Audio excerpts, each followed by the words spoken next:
Hello, everyone. Today in our presentation, we are focusing on cognitive behavioral therapy with kind of an emphasis on the behavioral aspect of it.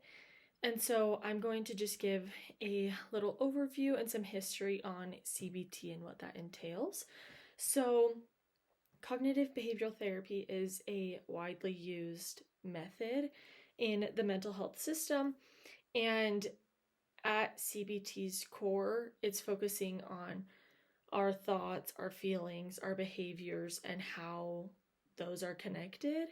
And that if we are able to connect these things, that it can create meaningful changes for just our overall emotional well being. So, some history, sorry about that. Some history on CBT is that it didn't start out as a single model, but it comes from two major traditions, and those are behaviorism and cognitive psychology. Um, and from what I had seen, it was talking about how like early behaviorists like Pavlov, Watson, had focused on how behavior is typically picked up within our environment, and um, their work had showed like habits, patterns, reactions, and how these were shaped over time. And that laid the groundwork for the behavioral techniques that we still use today. And some history is that in the 1960s and 70s, there were psychologists like Aaron Beck and Albert Ellis who introduced cognitive theory. And they found that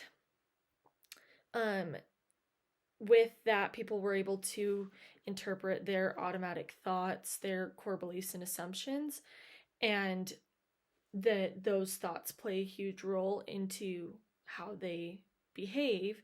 And so this added a whole new layer to treatment. And instead of just changing behavior, therapists could also help clients to see their thought patterns and maybe shift the way those maybe negative thought patterns are happening.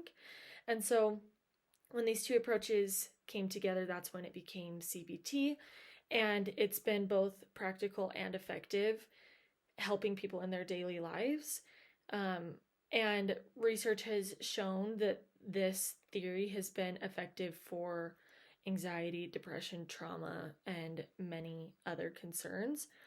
And so, like I said, in this presentation, we're going to be focusing on CBT as a whole, but mostly focusing on the behavioral aspect of it and strategies and where this is visible and how we can create change, build skills, create goals, and focus on these negative thoughts and patterns.